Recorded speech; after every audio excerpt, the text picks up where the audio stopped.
physionomie du match. Mais enfin, cette équipe de France a joué donc contre la Suisse qui joue en maillot rouge, une équipe suisse qui a attaqué d'entrée assez brutalement. Du reste, on s'est jeté à corps perdu dans cette bataille et les Suisses ont nettement dominé. Ils ont eu des occasions de but, ici par Barberis, mais Ray qui va faire un grand match, il lâchera 2 ballons en début de match et ensuite il assurera la défense. Et les Français, petit à petit, vont essayer de refaire surface, mais c'est difficile en cette première mi-temps car le jeu est suisse.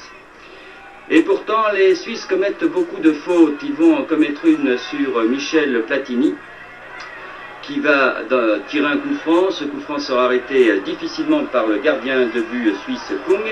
Et puis, quelques minutes plus tard, ici, sur cette action, nouveau coup franc, cette fois pour Platini, à la limite des 18 mètres, sur le côté gauche, comme il les aime.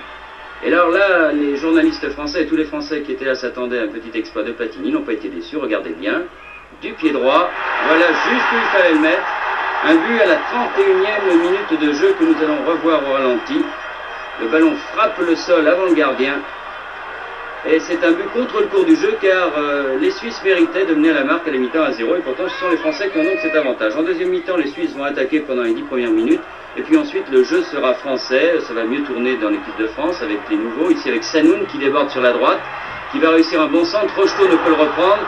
Six, tranquillement, lui, marque le deuxième but à la 74e minute. Et dès lors, les Français vont se déchaîner. Nous voyons ce bel exploit de Sanoun, qui avait la tâche difficile de remplacer Battenet, alors qu'il est plutôt un demi-offensif, Sanoun.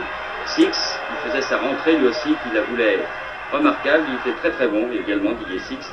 Et les Français, là, vont avoir un quart d'heure de rêve, d'autant que le moral et le physique des Suisses va faiblir terriblement. Giresse pour Platini, regardez bien Platini. Un adversaire, 2 adversaires, il voit Rocheteau, lui donne un super ballon, et Rocheteau retrouve la réussite, et il faut dire avec un ballon comme ça, on ne lui aurait pas pardonné de rater ce but, d'autant que quelques minutes auparavant, il avait été fauché alors qu'il se trouvait tout seul devant le gardien, mais M. Delcourt, l'arbitre belge, qui est pourtant excellent habituellement, a été quelque peu faible hier, il aurait dû accorder au moins un pénalty aux Français. Ce n'est pas terminé, puisque 2 minutes après le but de Rocheteau, la balle parvient à Six, regardez bien le dribble de Six, remarquable, et il va déposer le ballon sur la tête de Rouillet. Voilà, le petit Rouillet marquant un but de la tête. Il ne veut pas qu'on l'appelle Rouillère, il a dit appelez-moi Rouillet surtout. Donc Six déborde, on revoit ce but au ralenti, un bon centre sur Rouillet, et l'équipe de France est contente, tout le monde est content, les nombreux supporters français aussi, et Michel Hidalgo bien sûr.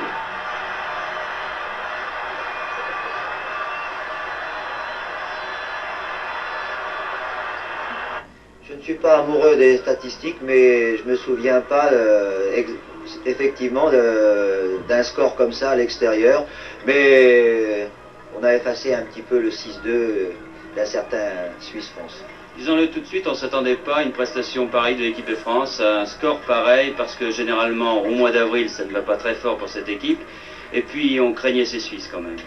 Oui, je crois d'abord qu'on a tué un peu l'image de ces matchs que l'on dit de fin de saison et ces matchs de trop. On a essayé justement de détruire dans l'esprit des joueurs. Je pense que maintenant c'est fait.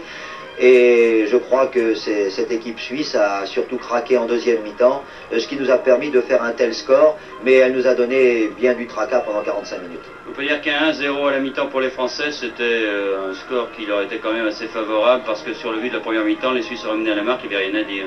Oui, surtout en début de match, il y a eu des occasions assez nettes de la part des Suisses. On n'avait pas encore trouvé exactement nos marques, mais je crois que en deuxième mi-temps, on a su faire la différence. Et ce qui est intéressant, c'est d'avoir su entreprendre, de ne pas se contenter d'un petit score. Et je crois que ça, c'est très réconfortant. Michel, on peut dire que la déception de l'Irlande est effacée. Maintenant, cette équipe va partir quand même rassérénée avant l'Argentine et le Brésil.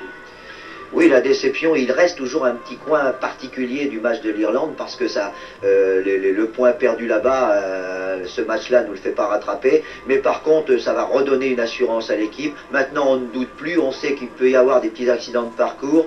Et avant de partir en Argentine et avant de partir au Brésil, je crois que quand même il était intéressant de faire un tel match.